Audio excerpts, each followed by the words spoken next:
All right, Silver Doctors, live on air, back at it for a Monday morning stream, the third day of the month of February. And Mr. Half Dollar, how you doing, my friend? Doing good today, Mike. We're a couple minutes late today, but it's not because I'm hungover from the Super Bowl, because I don't even know who was playing in it.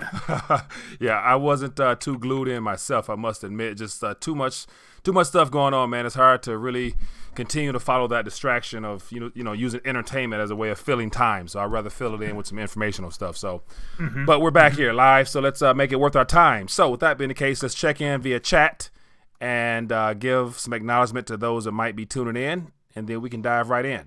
Yep. So let me see here. Let me see as things open up on my end. Let me see. It's taking a little minute. I got to work on this. It says we got James, we got Micah, we got Ojo, if I'm not pronouncing that wrong. So what's up, fellas? How you guys doing? So got a couple people tuned in. Let's dive right in. So with that being the case, Mr. Paul, Half Dollar, how you want to start this? Yep, let's do. Well, I think that some people are on the other stream. I think that there was a different stream going, so we might not have all the people watching us. Because there was another URL in the article. That's weird. But anyway, the censors have been attacking us hard lately, and they're going to keep on attacking us hard as long as we keep talking about the Wuhan Coronavirus. So that's where we need to start it, though, and that's where we're going to focus a lot of our attentions today. Did you hear Zero Hedge got banned from Twitter? Yeah, so I think it was Saturday morning or something like that. Someone told me, so I surprised, but apparently it had something to do, if I'm not mistaken, with some false information about something about HIV strand and so something where I'm like, wow, that's they risked it a lot to throw that out there, depending on how it was. So. Yeah, and it just goes to show you that these censors they're going to start coming down really hard on people that are questioning what we're being told. Yeah. Which so we need to kind of start there. And let's start with what we know. And what we know is nothing but a whole bunch of unknowns. Right. So here is a couple pages from the CDC right here, and here's the first page. So this is talking about, well, first of all, let's answer the basic questions. Where does it come from? And if you go to their facts page, I didn't give you their facts page, but if you go to their facts page, it says, we don't know where it came from, right? So they don't know where it came from. That's unknown. Yeah. The page I give you is how does it spread? Guess how it spreads, Mike? Oh, we don't know how it spreads, right? So they don't really know how it spreads. And then when it comes to the treatment, guess how we treat it? Oh, we don't know how we treat it, right? So, basically, everything is an unknown right now. Yeah. So the question is, what do they know? Yeah. They know that they don't know. Yeah. So what they know is everybody's been comparing it to SARS, right? And here's another link, and these are just two CDC links, and this is where all of these unknowns that I'm giving you are from the CDC, and this was updated yesterday, right? So this is like the most current information that the CDC has, and they're basically telling us we don't know where it came from, we don't know how it's transmitted, and we don't know how to treat it. Yeah.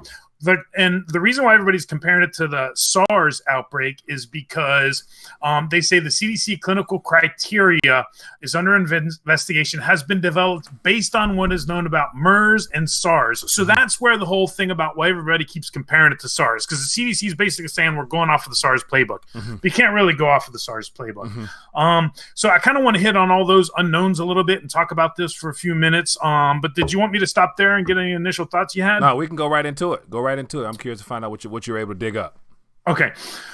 Well, this is just from my past knowledge, working on a contract for the CDC as a health communication specialist. Basically, my job was to answer people's questions that they had, right? So basically, when it comes to the treatment, I remember, and I don't know where to find this, and this talks to the internet censors, right? Where it's so hard to look for something on Google nowadays, because I remember in the early days of HIV treatment, they used to do this technique where they would literally like take some blood out of a person and then put them through some like weird kind of like heating thing and then put it back into them, thinking that was treating them for HIV, right? So even any kind of early experimental stuff, well, we really have no clue how to treat this thing. The way that the CDC says that they're treating it, they're calling it care. Let me see here. They're calling it, and I lost that page. Okay, they're calling it care is supportive, right? So supportive care. So that's the only way to treat it. So what does that mean? That means, control fever, administer IVs, breathing, oxygen therapy if needed, things like this, right? Yeah. That's basically all you can do. So there's no antivirals that are being used on it, like supposedly from the CDC. Now, we're also not being told stuff, so we don't know what we're not being told. Right. But, I think back to those early days of HIV, and it's interesting because, a lot was unknown back then, and a lot of stuff that was initially thought turned out to be completely wrong. That's why I bring that up. Yeah. And I want to stick on this HIV thing for a minute because this is where I had my expertise, right, when I was working with the CDC. And the reason why Zero Hedge got banned is because they came out with that article talking about, I didn't read the article, but apparently there might be 4 different gene sequences that are in HIV in this coronavirus, and then that goes down to how does it get in there, because it'd be like an impossibility that these 4 could just somehow randomly mutate and get into this viral genetic code here. So that's interesting. And I don't need to read that article, but what it makes me think of is, I remember thinking back, and I don't remember where I read this, but I remember someone saying the problem with HIV was that it didn't kill people fast enough. Really? Yeah, it's pretty scary stuff right there, right? And, and then the other thing about the HIV, right, is it's not transmitted through saliva, right? What HIV is transmitted through is bodily fluids, right, and then blood. So, the SARS, they don't know how it's transmitted, but they're pretty sure it's transmitted through saliva, right? And then the question is, like, if it's just out in the air and you walk through it and you get a little droplet in your eye, well, you got mucous membrane in your eyes. It's going through a mucous membrane in your eyes. It's transdermal because it even get in through your skin. There's so many unknowns is my point. Yeah. What's the overall point about all these unknowns? This is going to create some sort of panic in the stock market because with all of this unknown, there's no way that the human psyche isn't going to click. And then there can be doubt and fear and uncertainty setting in. And what happens when doubt and fear and uncertainty comes in? That's when people get gold fever and there's a rush into gold and silver. Now, let me touch on that for a quick second. So you said there should be panic and doubt, and it should be reflected in the markets, in the financial markets. And so I would like to think in normal times that would probably be the case, but based upon what's currently going on right now, and so I was watching the whole Chinese stock markets last night open up, and it dipped up to close to 10%. Not sure what it's at now, but they were in the red heavily late last night. So I was anticipating 2 things: whether or not the powers that be that control these systems will allow it to spill over into the U.S. markets to where it will continue on from that 600-point drop in the Dow last from Friday, or there'll be a rally. And sure enough, as I glanced at it this morning, we're up 300 points. It's green and green. Everything looks positive according to just the numbers. So I don't know what the narrative is. I haven't checked into the mainstream news yet. But if China's melting down right now and they injected $174 billion into their markets and it didn't work over there, why is it not spilling over here? Which lets me know that it's one of the things where they strategically don't want it to show up, which would ruin confidence and cause all the issues which you're pointing at. So I think in a normal environment, we would see all red from everywhere, but I don't anticipate that being the case this week because I don't think they're ready. Yes, and remember, we're still in the very early stages of this pandemic, and people are actually starting to call it a pandemic now. So this is still barely on the surface, right? Like, we're ahead of this because we're not following pop culture in the mainstream like that. So we're ahead of this before the mainstream is. So I think that it's going to come, and I think you're right. I think they are going to try and slow the fall, but the question is, they might try and slow the fall, and they might prop it up and rig it, but at the other end, people are going to just have a mad scramble into things that are real. And here's why I say that, because when you're talking about what we're talking about here, well, the way they're spinning it this morning is that it's a dip buying opportunity, to hit on that other point that you mentioned. But the point is, what does this mean for companies on the stock market? If this causes the travel issues that we're talking about, people aren't going to certain areas. Well, if you got publicly traded companies that are like dependent on tourism, for example, or dependent on who knows what, the point is, after 10 years of the longest bull run in U.S. history, what's going to happen if all of a sudden, profits plummet and stores start laying off and start closing down stores? Some stores could even go bankrupt. We talk about zombie corporations. So my point with that turning into fear and uncertainty in the markets is smarter investors are going to be thinking, well, wait a second, I'm stuck in this paper financial market that they could shut down in a moment's notice, and I need to get out of that and get into something real. And that could spill into all paper markets and paper assets, because we're already seeing panic buying of things, Right now, we're seeing panic buying of personal protective equipment that we've been talking about for the last couple of weeks.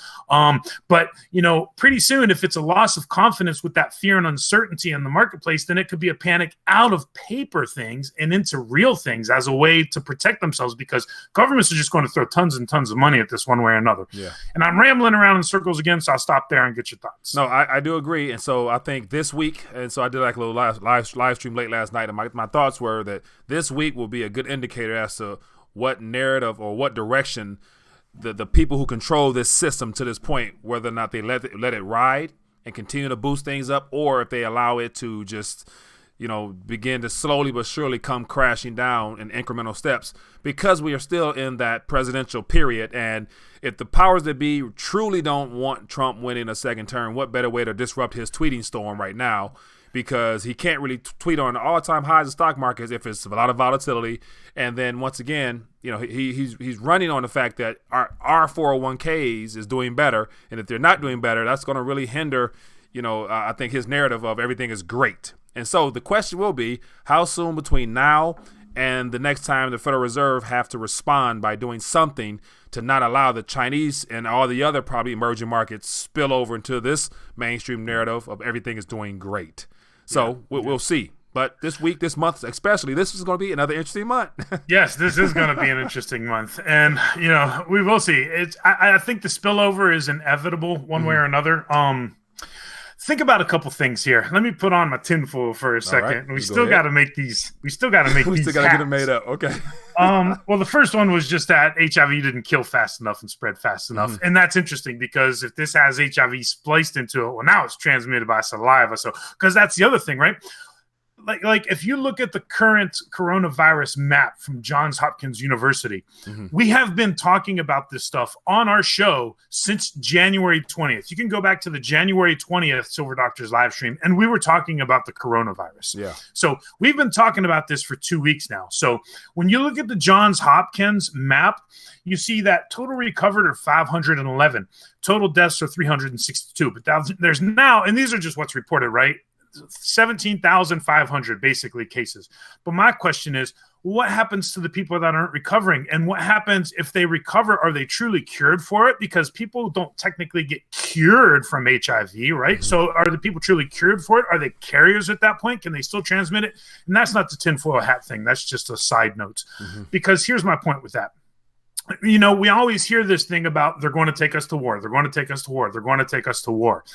But we live in an era of 5G and smartphones and social media. And we know what happens in places like Syria where they do those chemical attack hoaxes, right? And, I can point back and pick out problems with the hoax in Turkey that one Christmas Eve. So my point is this, in an era of smartphones and social media, doing hoaxes and false flags and stuff like that is very difficult to pull off. But what can't you see? You can't see a virus, Mike. You can't see a virus at all. Yeah. So to shape that narrative and to control that narrative, that's much easier to stoke fear into the population. And if you can't see it, well, then it's not like you saw somebody plant this and bring some dead bodies in and stage a chemical attacks hoax, right? So this is something totally different. So it makes total sense from a tinfoil hat point of view for that. Yeah.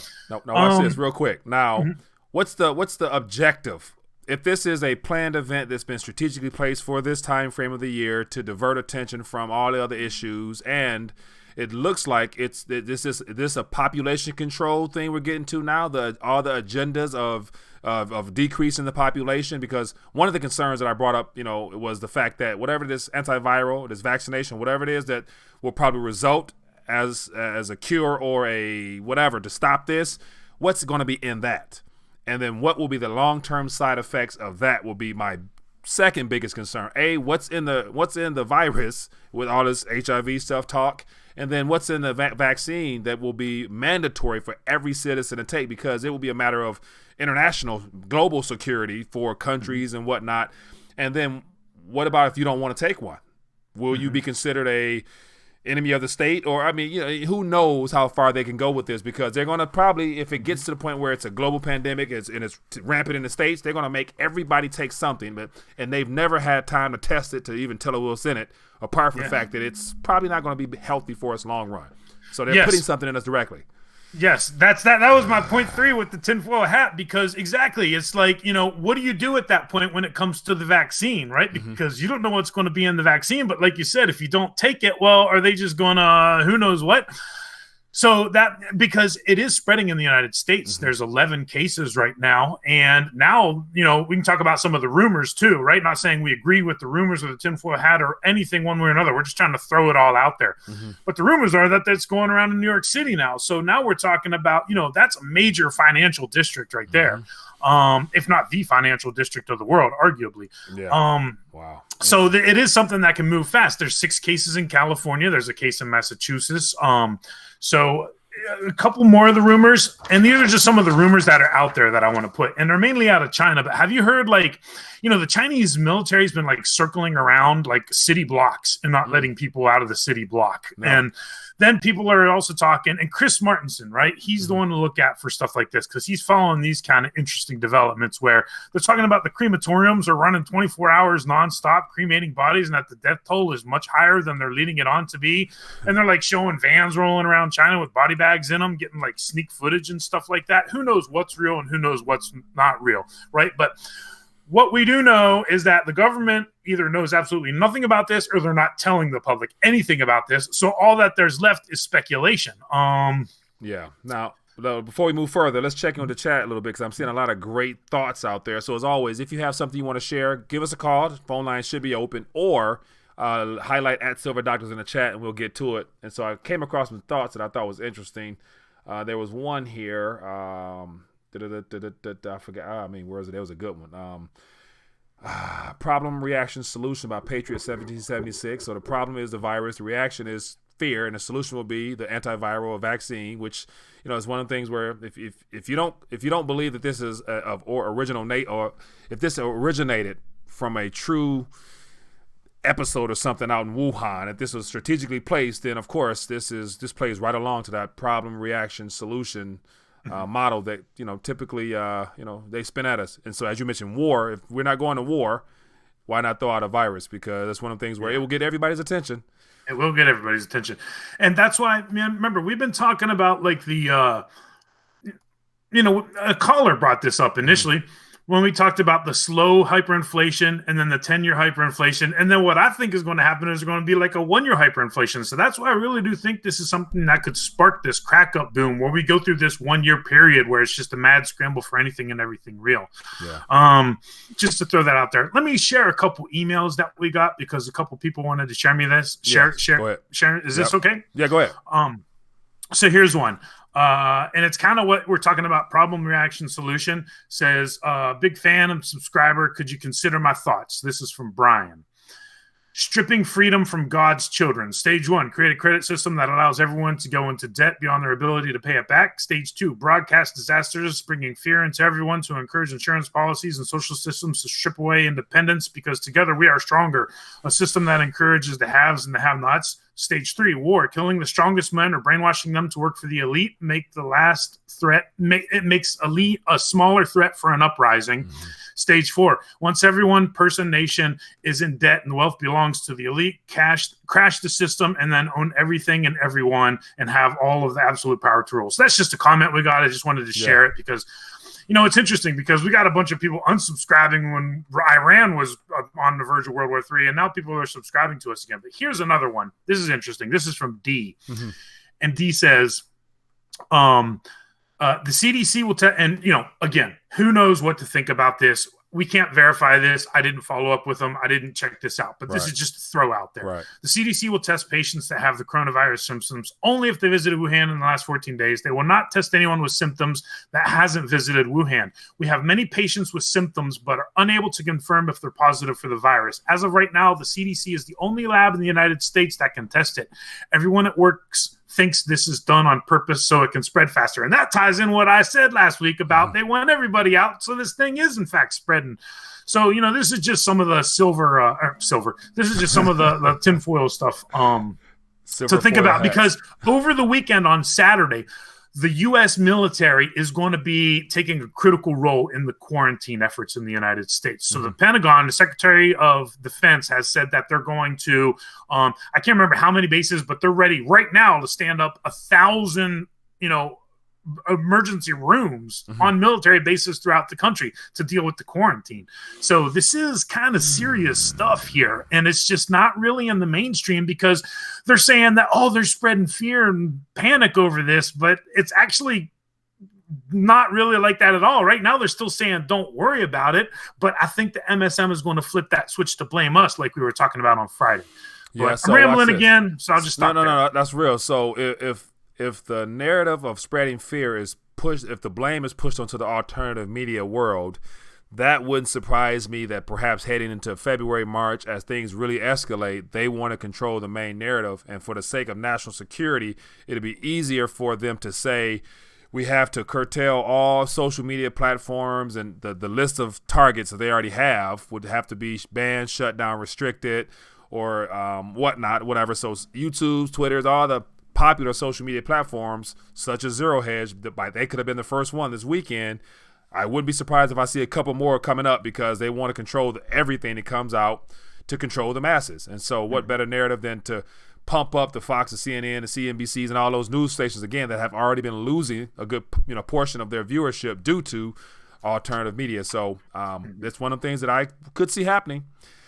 I really could see it happening. Yes, exactly. And, my point overall just is the overall point of today's show is that, when it comes to this Wuhan coronavirus, there is so many unknowns out there. It's more unknown than it is known. And right now it's like everybody's talking about, China, but really, nobody really knows anything about this. And the people that do know something about this are not letting it become public information. So these are definitely unprecedented times. And for the people to say that this is not going to have that much of an effect on a market, I just don't see how that's possible at all, because you're about to talk about human behavior, right? And you're about to talk about, just getting into that survival mindset. Yeah, I would agree. You still with me? Yes, I am. Yep, it looks like still with me, Mike? Yep, it looks like we're having a little.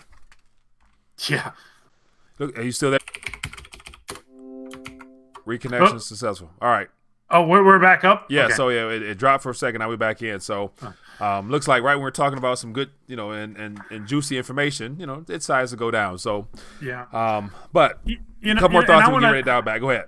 Let's get ready to dial back. And I just want to consider a couple things. Just a couple of things just throw out there to think about. And one was, are people actually getting cured from this, or are they just carriers, much in the same sense that it's HIV, in that way that it can be transmitted? And if it's through saliva, and if it's, this is a bad scenario one way or another. But, one of the things I wanted to say is, after the global financial crisis, the narrative is that China brought the world out of the recession, right? China built up all this infrastructure and did all this thing to bring the world out of the global recession.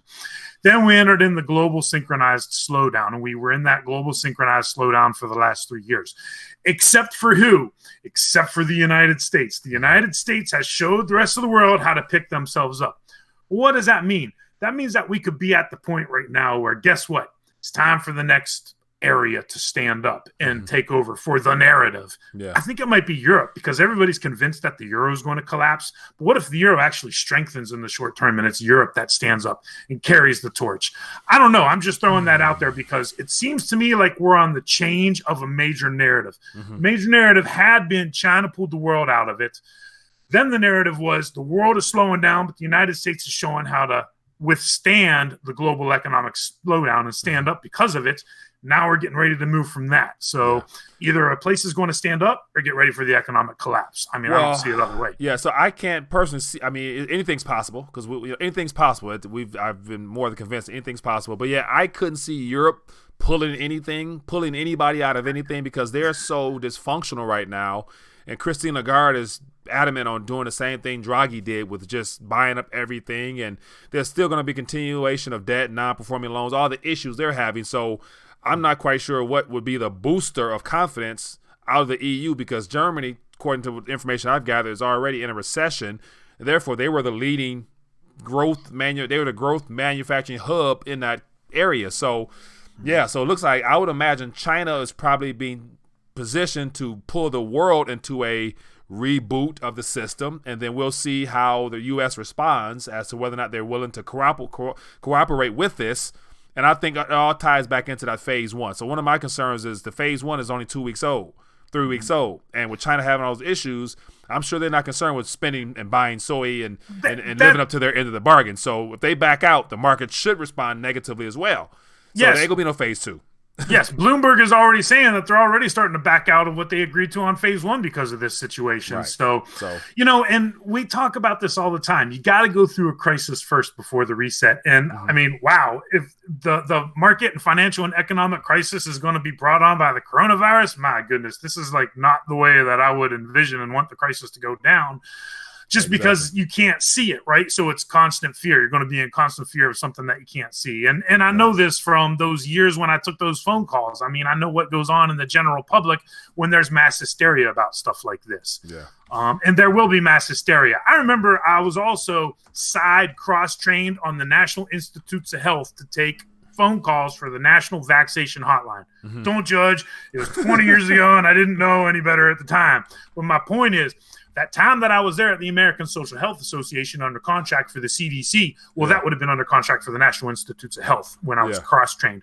The point is that there was a shortage on flu vaccines that one year. And that's why I got cross-trained, because people were panicking like there was no tomorrow, Mike. Yeah. So they couldn't handle the phone calls fast enough with people panicking. Where's my vaccine? I need my vaccine. I got to get my vaccine. That's why I'm saying, like, I have seen this on, like, the back end from, like, dealing with the public with these kinds of things. So when I say that there's uncertainty and fear and it's barely even started, oh, man, it's going to be a massive wave. I will agree. So we will have more to keep our eyes on, because it appears that the CDC and everybody else don't know anything. Therefore, how could they really know if someone's cured or not? So it's one of those things where this will be an ongoing situation that may not play itself out the way that we like. So it's going to be full of unknowns from here on out. So this is 2020. Welcome to the beginning of a new decade of just complete pandemonium, I guess. So So send us your emails and chat and call in, and we'll pick it up on Wednesday and see if we're uninfected at that point. Exactly.